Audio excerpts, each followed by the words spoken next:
안녕하십니까. 목요일 아침 여수 MBC 뉴스투데이입니다.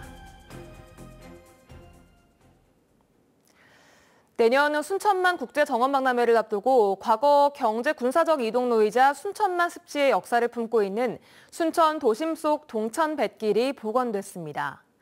특히 이 뱃길을 운항하게 될 정원체험선은 국가정원과 도심정원을 연결하는 박람회의 상징물로 핵심 관광 콘텐츠가 될 전망입니다. 최우식 기자가 보도합니다. 순천의 상징이 된 호수공원에서 동천 테라스 가든까지 국가정원과 도심을 잇는 동천 뱃길이 열렸습니다.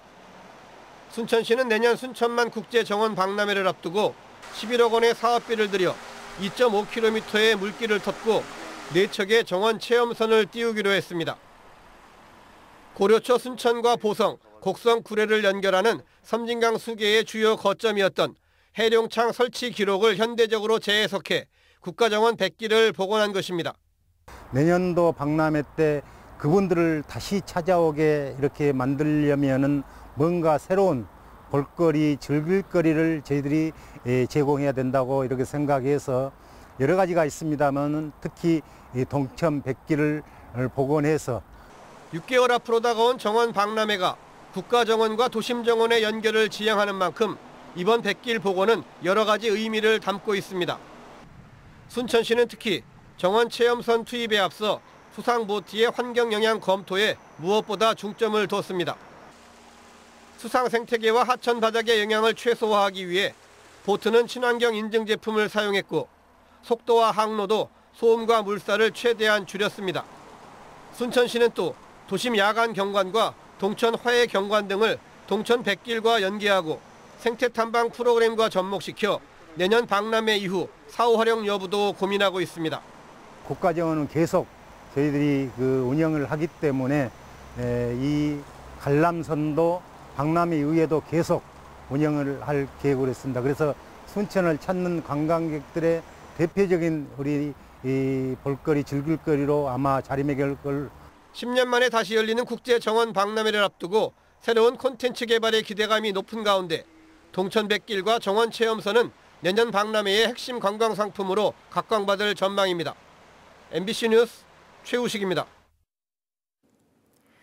전라남도 의회가 순천만 국제정원박람회의 철저한 준비를 위해 전남도가 박람회 예산을 차질 없이 지원해야 한다고 강조했습니다.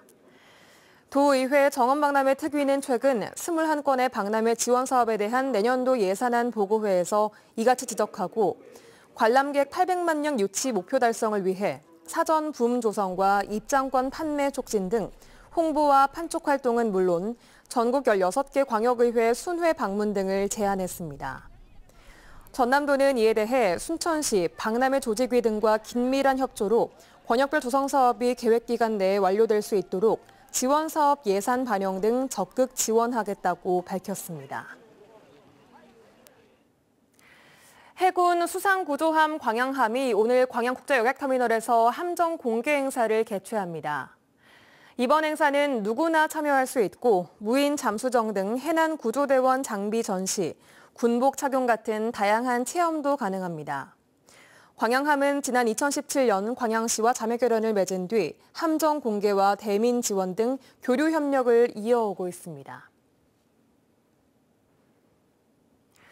여수는 인구 30만에 육박하고 관광도시로 부각되고 있지만 정작 여수에 이르는 고속도로가 없어 그 필요성이 민선 8기 들어 제기되고 있는데요.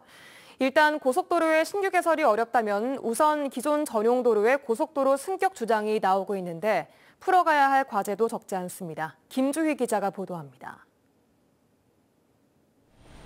여수 돌산 교차로에서 순천 해룡 교차로까지 33.7km 구간 왕복 4차선의 엑스포대로. 엑스포대로는 지난 2012년 여수 세계 박람회 개최에 따라 열악한 교통망 확충을 위해 개설된 자동차 전용도로입니다. 이 도로를 고속도로로 승격하자는 지역 내 여론이 민선 8기 여수시장직 인수위의 주요 과제로 선정되면서 빠르게 확산하고 있습니다. 여수상인은 최근 국토교통부에 건의서를 전달하고 여수 순천간 고속도로 신설이 최선이지만 3조 이상의 막대한 예산이 투입되는 만큼 현실적 대안으로 자동차 전용도로를 고속도로로 승격하고 순천 완주 고속도로와 남해 고속도로를 연결하자고 주장했습니다. 성수기, 관광 성수기나 이렇게 많을 때는 6만 대 정도가 이동을 하고 있는데 지금 4차선 도로에서 그거를 수용하기에는 지금 많이 포화 상태가 있고, 이게 이제 자동차 전용 도로로 돼서 좀 더 빠른 원활한 흐름이 된다면은 아무래도 그 관광객들의 그 편익이나 또 산업 물동량을 원활하게 좀 이동시키는 데는 큰 도움이 되지 않을까 생각합니다. 지역 정치권도 여수 순천 간 고속도로 연장에 대해 뜻을 함께하고 있습니다. 더불어민주당 주철현 의원은 최근 국회 예결특위에서 원희룡 국토부 장관에게 여수 순천 간 고속도로 연장 필요성을 강조했고 지자체와 협의하겠다는 답변을 받아내기도 했습니다. 국토부 장관께서 거절을 하지 않고 여수시와 긴밀히 협의를 해보겠다 이렇게 상당히 가능성을 내려놓은 답변을 하셨거든요. 네. 노력을 하게 되면 내년에 저희들이 국비 예산으로 고속도로 설치를 위한 용역비를 세울 수 있지 않을까, 가능성이 좀 높다고 봅니다. 자동차 전용 도로를 고속도로로 승격시키는 방안이 현실적 대안이 될 수 있기까지는 아직 과제들도 적지 않습니다. 먼저 자동차 전용 도로를 고속도로로 승격한다고 해서 도로폭 확대 등이 담보되지 않는 한 사고 위험이 오히려 커지고 늘어나는 교통량 수용도 한계에 봉착할 수 있을 것이라는 우려입니다. 또한 자동차 전용 도로가 고속도로로 승격되면 새롭게 부과될 통행료 문제 역시 지역민들에게 부담이 될 수 있습니다. 전국 인구 10만 명 이상 도시 가운데 유일하게 고속도로가 연결되지 않은 도시 여수. 여수로 연결되는 고속도로의 개설이 오랜 지역사회의 수건인 만큼 이제 정부와 지역사회가 함께 해법을 찾아나가야 할 시점입니다. MBC 뉴스 김주입니다. 순천시 의회가 도내에서는 처음으로 관내 숲길을 이용하는 시민들의 안전과 편의는 물론 산림자원의 효율적인 보전을 위한 법적 근거를 마련했습니다. 순천시 의회 서선난 의원은 최근 숲길 지정 관리와 실태조사, 편의시설 설치, 숲길의 휴식기간제 등에 관한 사항을 골자로 하는 순천시 숲길 지정 및 관리에 관한 조례안을 대표 발의해 본회의에서 의결 처리됐다고 밝혔습니다. 서 의원은 이와 관련해 숲길 이용자에게 쾌적한 서비스를 제공하고 산림자원을 효율적으로 보전하기 위해 정책적 제도적인 뒷받침이 필요하다고 강조했습니다. 인구 감소와 노령화로 전남 대부분 지자체가 지역 소멸 위기에 처해 있는데요. 지역 내 전문대학과 함께 활로를 모색하기로 했습니다. 문현철 기자가 취재했습니다. 성인 평생교육과 보건인재 양성에 특화된 영암 동아보건대학교. 이 대학에서 내년부터 청장년층을 위한 고등직업교육 거점지구 사업이 추진됩니다. 대학과 지자체가 컨소시엄을 구성해 지역에 필요한 인재를 양성하는 이른바 하이브 사업. 동아보건대는 사회복지 상담과를 개설해 인구 고령화로 수요가 늘어나는 임상 전문가 양성에 나섭니다. 또 레저 적용학과도 만들어 골프장과 숲 가꾸기 사업 등에 필요한 전문 인재도 육성할 계획입니다.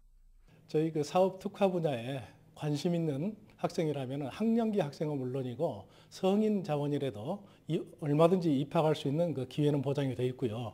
입학 이후에는 관련 자격증 취득을 위한 다양한 프로그램을 진행할 계획이고요.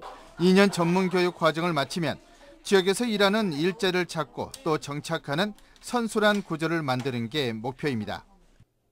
사회복지와 관광 레저의 인프라 확대로 지역 특화 직업교육을 통해서 일자리를 창출하고 지역 인재가 지역을 떠나지 않고 지역에서 성장할 수 있는 기반을 만드는 것입니다. 이들 두 개의 특화 분야 과목을 개설하고 운영하는데 앞으로 3년 동안 국비와 지방비를 포함해 48억 원이 투자될 예정입니다. 교육부에서 처음 도입한 고등직업교육 거점지구 사업에 영암과 목포 등 전국적으로 30곳이 선정됐습니다. 지역 소멸 위기에 처한 자치단체, 학령인구 감소로 존폐 위기에 몰린 지역 전문대학, 벼랑 끝에 몰린 두 기관이 지역 맞춤형 교육과 일자리 창출로 위기 탈출을 모색하고 있습니다. MBC 뉴스 문현철입니다. 지역 화폐인 광주 상생카드가 넉 달 만에 재개됐습니다. 벌써부터 발행 금액이 300억 원대를 넘어서며 높은 인기를 자랑하고 있습니다. 하지만 내년부터 국비 지원이 전액 삭감되면서 올해까지만 이 지역 화폐의 혜택을 볼 수 있는데요. 이 때문에 지역화폐 예산을 다시 살려야 한다는 목소리가 높아지고 있습니다. 보도에 김영창 기자입니다. 이른 아침부터 은행안이 고객들로 붐비기 시작합니다. 업무 시작과 함께 은행 창구는 어느새 몰려드는 고객들로 쉴 틈이 없습니다. 넉 달 만에 재개된 광주 상생카드를 충전하거나 신규 발급을 받기 위해 시민들이 은행을 방문한 겁니다. 계좌 주신 거에서 돈 출금해서 충전하겠습니다. 시민들은 그동안 쓰지 못했던 지역화폐를 다시 쓸 수 있어 가게의 보탬이 될 것으로 기대하고 있습니다. 그때는 못 쓰니까 좀 굉장히 아쉽더라고요. 네. 근데 생각도 안 했는데 갑자기 된다고 그래서 너무 기뻤어요. 또 10%면 또 어디예요. 가게에 보탬이 되죠. 다만 올해 상반기에 예산이 빠르게 소진되면서 한도액이 줄어들었습니다. 기존에는 선불과 체크카드 각각 50만 원씩 총 100만 원에서 상생카드 재개 후 총액은 50만 원으로 줄어들었습니다. 혜택은 기존대로 10%의 할인율이 적용됩니다. 문제는 내년부터입니다. 앞서 정부가 지역화폐 예산을 전액 삭감하면서 광주 상생카드를 비롯한 모든 지역화폐가 존폐 위기에 놓였기 때문입니다. 시비 지방재정이 열악하지 않습니까? 그래서 국비 지원한 만큼 저희가 시비를 만약에 거기다가 지원을 하게 되면 좀 부담이 되지 않습니까? 그렇게 예산이 많지도 않은 어떤 상황에서. 정치권에서는 지역화폐를 반드시 살리겠다는 목소리를 냈습니다. 내년도 본예산에서 지역화폐 예산을 전액 삭감했는데 반드시 당의 명운을 걸고 바로잡도록 하겠습니다. 광주 상생카드가 재개된 첫날부터 나흘간 발행액은 339억 8천만 원. 시민들은 지역화폐 발행 재개에 폭발적인 관심을 보이며 국회가 나서 정부 정책을 바로잡아주길 바라고 있습니다. MBC 뉴스 김영창입니다. 인구 대비 각종 공연과 전시 횟수에서 광주는 전국에서 상위권을 보였지만 전남은 하위권에 머물렀습니다. 이계호 더불어민주당 의원에 따르면 지난 2020년 인구 10만 명당 문화예술 활동의 경우 광주는 41.6건으로 전국 17개 시도 가운데 4위를 기록했습니다.